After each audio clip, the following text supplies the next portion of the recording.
And we're back. It's August 8th, 2026. I'm here with my boys, Alex and Tom, and we're just loading up all the stuff out of the back of the 14 Coronation.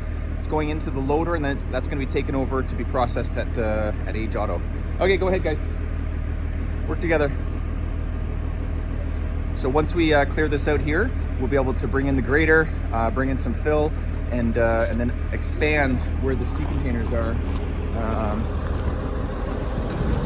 This is the far corner. So what you see here, you see all the row of containers.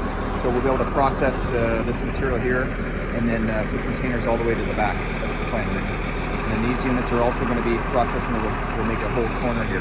What I'd like to see is where that white sea container is. We want to possibly triple stack or quad stack the containers and then put an electric sign there, so that from the Decho, which is the main throughway, the main entrance to the new air terminal, when people drive down that, like hopefully 500 feet before they hit the intersection, all they see is this lit sign. It says containermart.ca, and it excites them about the business. They can go there and see what we're doing in the way of transport, logistics, freight forwarding, the Waikia app that we're developing to be able to ship consumer goods up from Edmonton and Calgary. So yeah, stay tuned.